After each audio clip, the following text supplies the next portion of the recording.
हुण वेखो कि मैं ओही मैं हां कि ओही मैं हां अते मेरे बिना और कोई परमेश्वर है होर कोई परमेश्वर हैगा ही नहीं है। मैं ही क्यों अडीक करदे हो? क्यों अडीक दे विच लगे होए हो? वेखो मेरे भैन भरावो, जदों परमेश्वर खुद कहंदा ओही मैं हां, ये तुहाडा भुलेखा कड्ढण दे वास्ते मैं तुहानू ये वचन तुहानू दस रहा हां। इस वचन नू पढ़िए बिपता सार 32 बाप ओदी 39 आयत नू, ओदे विच साफ साफ प्रभु तुहाडा भुलेखा कड्ढदे ने। पिता परमेश्वर कहंदे ओही मैं हां, ओही मैं हां, ओही मैं हां अते मेरे बिना कोई होर परमेश्वर हैगा ही नहीं है। मैं ही मारदा हां। वेखो प्रभु कहंदा वा मैं ही मारदा हां मैं ही जिंदा करदा हां ते फिर मैं ही की करदा हां, जिउंदियां भी मैं ही करदा। मेरे भैन भराओ तुहानू भुलेखा ना होवे, ये भुलेखे च ना रवो। ये पिता परमेश्वर जिसनू वाहेगुरु व सतनाम कहा जाता है, यहोवा परमेश्वर कहा जाता है, ये यहोवा प्रभु ये आवाज दे रहे ने, ये कह रहे ने वचन दे विच कि ओही मैं हां। ओही दा मतलब लिया कि जिसने धरती ते कास नू रचिया। फिर प्रभु जी कहंदे ओही मैं हां, जिन्हों कह देंदे शब्द दे द्वारा ही धरती रची गई। सूरज जेड़ा आ ना परमेश्वर दे मुंह दे विचों निकलिया वा। परमेश्वर दे मुंह दे विचों सूरज निकलिया। परमेश्वर ने मुंह दे विचों सूरज कढ़िया ते एक क्या है सूरज तू बन जा ते तू दिन ते की कर राज कर। उसे मुंह दे विचों चंद्रमा नू कढ़ दिता ते एक क्या के तू रात ते राज करी। इस करके प्रभु कह रहा कि वही आ मैं।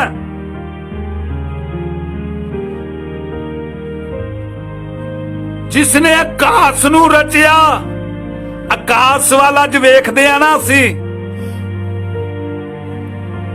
ते आकाश दे थल्ले कोई सपोर्ट नहीं गी।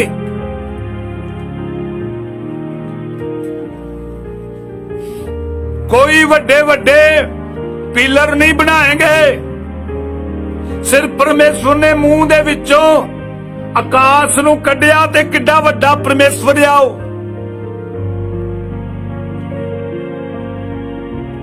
किन्ना वड्डा परमेश्वर आ। अज दा इंसान भुलेखे दे विच रहिंदा आ। कोई चंद्रमा गल च पा लैंदा,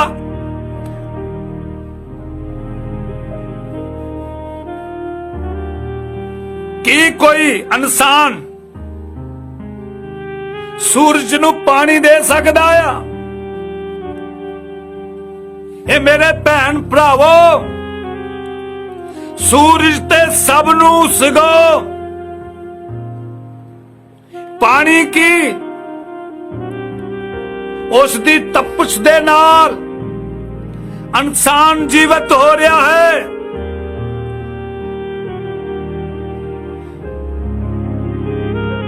मेरे भैन भरावो, ये तुहाडे अंदरों भुलेखा ना होवे, भुलेखे च ना रवो। परमेश्वर कह रहा खुद कि ओही मैं हां। वो कहना मारदा भी मैं हां ਤੇ ਜਵਾਲਦਾ ਵੀ ਮੈਂ ਹਾਂ। ਦੇਖੋ ਸਾਰੇ ਕਹਿੰਦੇ ਨੇ ਉਹ ਹੈ।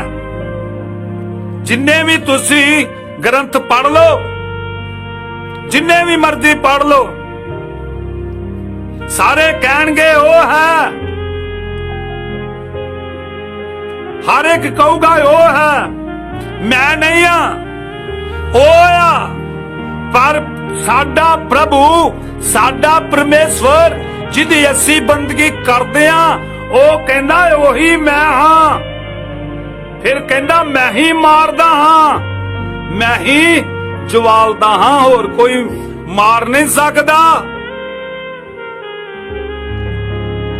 ਆ ਪਿੱਛੇ ਜੇ ਤੁਸੀਂ ਦੇਖਿਆ ਚਰਚ ਦੇ ਵਿੱਚ ਇੱਕ ਦੁਸ਼ਟ ਕਹਿੰਦਾ ਮੈਂ ਲੱਖਾਂ ਦਾ ਦਾਤਾ ਆ ਤੇ ਮੈਂ ਇਹਨੂੰ ਛੱਡਣਾ ਨਹੀਂ, ਮੈਂ ਤੇ ਇਹਨੂੰ ਮਾਰ ਦੇਣਾ।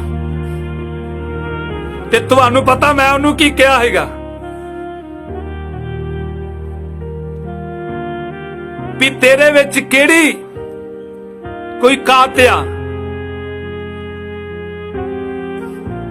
ਕਿ ਤੂੰ ਪਰਮੇਸ਼ਵਰ ਦੇ ਤੁੱਲ ਹੋ ਜਾਵੇਂ? ਤੈਨੂੰ ਤੇ ਪਰਮੇਸ਼ਵਰ ਨੇ ਆਪਣੇ ਪੈਰਾਂ ਦੇ ਥੱਲੇ ਕੀ ਕੀਤਾ ਹੋਇਆ ਹੈ? ਰੱਖਿਆ ਹੋਇਆ ਹੈ। ਹੁਣ ਮੈਂ ਜਦੋਂ ਇਹ ਵਚਨ ਦੱਸਿਆ ਕਿ ਪ੍ਰਭੂ ਨੇ ਬਾਈਬਲ ਦੇ ਵਿੱਚ ਲਿਖਿਆ ਕਿ ਮੈਂ ਹੀ ਮਾਰਦਾ ਤੇ ਮੈਂ ਹੀ ਜਵਾਲਦਾ ਵਾਂ, ਤੇ ਉਸੇ ਵੇਲੇ ਹੀ ਉਹ ਰੋਣ ਤੇ ਚੀਕਾਂ ਮਾਰਨ ਲੱਗ ਪਿਆ ਤੇ ਛੱਡ ਕੇ ਚਲਿਆ ਗਿਆ। ਇਹ ਮੇਰੀਓ ਭੈਣ ਭਰਾਵੋ, ਭੁਲੇਖਾ ਕੱਢ ਦੋ। ਉਹ ਖੁਦ ਕਹਿੰਦਾ ਮੈਂ ਹੀ ਮਾਰਦਾ ਵਾਂ ਤੇ ਮੈਂ ਹੀ ਜਵਾਲਦਾ ਹਾਂ। ਮੈਂ ਪ੍ਰੂਫ ਨਾਲ ਗੱਲ ਕਰਦਾ, ਸਾਡੇ ਕੋਲ ਪ੍ਰੂਫ ਨੇ ਤੇ ਵੀਡੀਓ ਬਣੀਆਂ ਹੋਈਆਂ ਨੇ।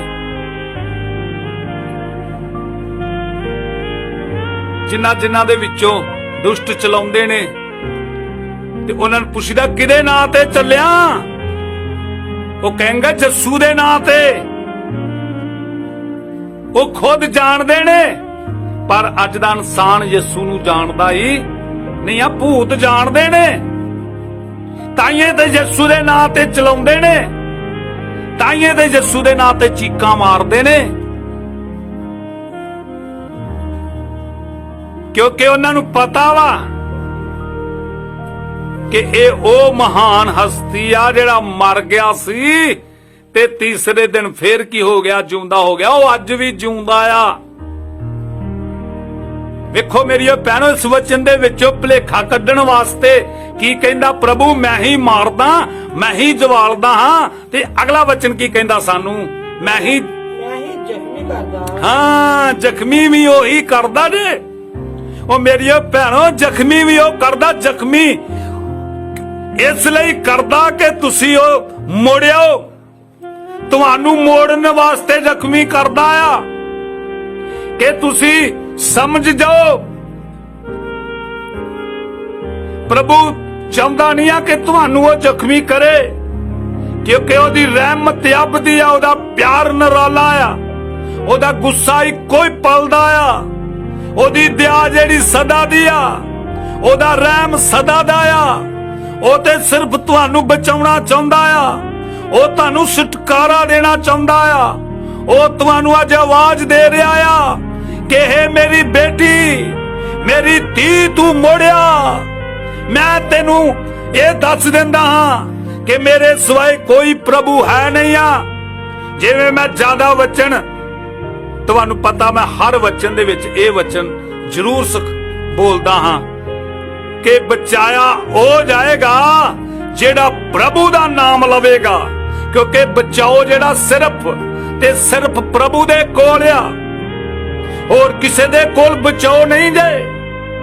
ਅਗਰ ਬਚਣਾ ਆ, ਜੇ ਚਾਹੁੰਦੇ ਹੋ ਕਿ ਜੀਵਨ ਮਿਲ ਜਾਏ, ਜੇ ਚਾਹੁੰਦੇ ਹੋ ਸ਼ਾਂਤੀ ਮਿਲ ਜਾਏ, ਜੇ ਚਾਹੁੰਦੇ ਹੋ ਕਿ ਮੁਕਤੀ ਮਿਲ ਜਾਏ, ਤੇ ਮੁਕਤੀ ਦੇਣ ਵਾਲਾ ਇੱਕੋ ਹੀ ਆ, ਜਿਹੜਾ ਯਿਸੂ ਮਸੀਹ, ਜਿਹਦਾ ਨਾਮ ਹੈ। ਉਹਦੇ ਤੋਂ ਬਿਨਾ ਕੋਈ ਮੁਕਤੀ ਦੇ ਨਹੀਂ ਸਕਦਾ, ਕਿਉਂਕਿ ਇੱਥੇ ਲਿਖਿਆ ਉਹੀ ਮਾਰਦਾ ਹੈ ਤੇ ਉਹੀ ਜਵਾਲਦਾ ਹੈ। ਫਿਰ ਲਿਖਿਆ ਮੈਂ ਹੀ ਜ਼ਖਮੀ ਕਰਦਾ ਤੇ ਮੈਂ ਹੀ ਪੱਟੀ ਬੰਨਦਾ ਉਹ ਕਿਸੇ ਵੱਲੋਂ ਨਹੀਂ ਕਹਿੰਦਾ, ਉਹ ਖੁਦ ਕਹਿੰਦਾ ਮੈਂ ਹੀ ਮਾਰਦਾ ਹਾਂ। ਮੈਂ ਹੀ ਚੰਗਾ ਕਰਦਾ ਫਿਰ ਚੰਗਿਆਂ ਵੀ ਮੈਂ ਹੀ ਕਰਦਾ ਕਰਦਾ ਹਾਂ। ਤੇ ਕੋਈ ਨਹੀਂ ਜਿਹੜਾ ਮੇਰੇ ਹੱਥੋਂ ਛੁਡਾ ਕੋਈ ਨਹੀਂ ਕਿ ਜਿਹੜਾ ਮੇਰੇ ਹੱਥੋਂ ਤੁਹਾਨੂੰ ਛੁਡਾ ਲਵੇ। ਜਿਹੜਾ ਪਰਮੇਸ਼ਵਰ ਦੇ ਹੱਥੋਂ ਇੱਕੋ ਹੀ ਆ ਜਿਹੜਾ ਤੁਹਾਨੂੰ ਸ਼ੈਤਾਨ ਦੇ ਹੱਥ ਚੋਂ ਛੁਡਾ ਸਕਦਾ, ਇੱਕੋ ਹੀ ਹੈ ਜਿਹੜਾ ਤੁਹਾਨੂੰ ਇਸ ਭਿਆਨਕ ਟੋਏ ਤੋਂ ਬਚਾ ਸਕਦਾ ਵਾ, ਇਸ ਨਰਕ ਦੀ ਅੱਗ ਚੋਂ ਬਚਾ ਸਕਦਾ ਆ, ਉਹ ਮੇਰਾ ਯਿਸੂ ਜੇ।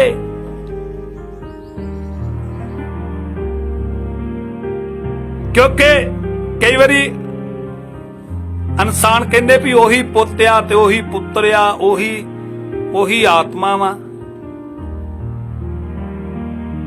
ਯਿਸੂ ਦੀ ਮੰਨਣੀ ਆ, ਯਿਸੂ ਦੀ। ਯਿਸੂ ਕਹਿੰਦਾ ਮੈਂ ਪਿਤਾ ਦੇ ਵਿੱਚ ਤੇ ਪਿਤਾ ਮੇਰੇ ਵਿੱਚ, ਤੇ ਮੇਰੇ ਵਸੀਲੇ ਤੋਂ ਬਿਨਾ ਕੋਈ ਪਿਤਾ ਦੇ ਘਰ 'ਚ ਨਹੀਂ ਜਾ ਸਕਦਾ। ਵਸੀਲਾ ਜਿਹੜਾ ਵਾ ਪਿਤਾ ਦੇ ਘਰ 'ਚ ਜਾਣ ਦਾ ਉਹ ਯਿਸੂ ਮਸੀਹ ਆ, ਕਿਉਂਕਿ ਉਹ ਪੁੱਤਰ ਆ। ਤੇ ਜਿਹੜਾ ਪੁੱਤਰ ਆ ਨਾ, ਉਹਨੂੰ ਆਪਣੇ ਬਾਪ ਦੇ ਘਰ ਦਾ ਪਤਾ ਹੈ। ਉਹ ਆਪਣੇ ਬਾਪ ਦੇ ਘਰ ਦਾ ਉਹਨੂੰ ਸਾਰਾ ਹੀ ਪਤਾ, ਕਿੱਥੇ ਕਿਹੜੀ ਚੀਜ਼ ਪਈ ਆ, ਕਿੱਦਾਂ ਸੂਰਜ ਬਣਿਆ, ਕਿੱਦਾਂ ਮਾਰਨਾ, ਕਿੱਦਾਂ ਜਵਾਲਣਾ, ਕਿੱਦਾਂ। ਕਿਉਂਕਿ ਬਾਣੀ ਦੇ ਵਿੱਚ ਸਾਫ਼-ਸਾਫ਼ ਪ੍ਰਭੂ ਨੇ ਕਹਿ ਦਿੱਤਾ ਵਾ ਕਿ ਧਰਤੀ ਤੇ ਆਕਾਸ਼ ਦਾ ਸਾਰਾ ਹੀ ਅਧਿਕਾਰ ਹੁਣ ਕੀ ਕਰ ਦਿੱਤਾ ਵਾ, ਮੈਨੂੰ ਦੇ ਦਿੱਤਾ ਹੈ। ਪ੍ਰਭੂ ਯਿਸੂ ਮਸੀਹ ਨੂੰ ਸਾਰਾ ਅਧਿਕਾਰ ਜਿਹੜਾ ਵਾ ਉਸ ਪਿਤਾ ਨੇ ਯਿਸੂ ਨੂੰ ਦਿੱਤਾ ਆ। ਤੇ ਇਹ ਸਾਰਾ ਅਧਿਕਾਰ ਜਿਹੜਾ ਹੁਣ ਇਸ ਟਾਈਮ ਆ ਉਹ ਯਿਸੂ ਮਸੀਹ ਦੇ ਕੋਲ ਆ।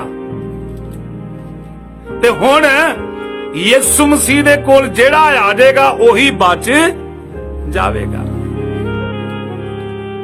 ਕਿਉਂਕਿ ਸਮਾਂ ਹੁਣ ਬਹੁਤ ਥੋੜਾ ਰਹਿ ਗਿਆ ਜੀ, ਬਹੁਤ ਸਮਾਂ ਘੱਟ ਰਹਿ ਗਿਆ। ਮੇਰੇ ਭੈਣ ਭਰਾਵੋ, ਮੇਰੀ ਤੁਹਾਡੇ ਅੱਗੇ ਹੱਥ ਜੋੜ ਕੇ ਬੇਨਤੀ ਜੇ, ਸਮਾਂ ਥੋੜਾ ਜਿਹਾ ਰਹਿ ਗਿਆ। ਇਹ ਥੋੜੇ ਸਮੇਂ ਦੇ ਵਿੱਚ ਭਗਤੀ ਆ ਤੇ ਵੱਡੀ ਖੱਟੀ ਆ, ਖੱਟ ਲੋ ਕੁਝ, ਨਹੀਂ ਤਾਂ ਤੁਹਾਨੂੰ ਪਛਤਾਉਣਾ ਪਵੇਗਾ, ਨਹੀਂ ਤਾਂ ਤੁਹਾਨੂੰ ਰੋਣਾ ਪੈ ਜਾਏਗਾ।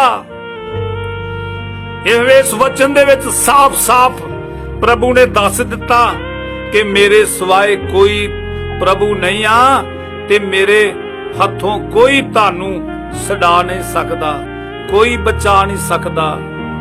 ਛੁਟਕਾਰਾ ਕੋਈ ਹੋਰ ਨਹੀਂ ਤੁਹਾਨੂੰ ਦੇ ਸਕਦਾ, ਕਿਉਂਕਿ ਕਿਸੇ ਦੀ ਹੋਰ ਦੀ ਤੁਹਾਨੂੰ ਹੋਰ ਦਾ ਇੰਤਜ਼ਾਰ ਨਹੀਂ ਕਰਨ ਦੀ ਲੋੜ, ਕਿਉਂਕਿ ਉਹ ਸਵਰਗ ਤੋਂ ਆਏਗਾ ਤੇ ਉਹੀ ਤੁਹਾਨੂੰ ਸਵਰਗ 'ਚ ਲੈ ਕੇ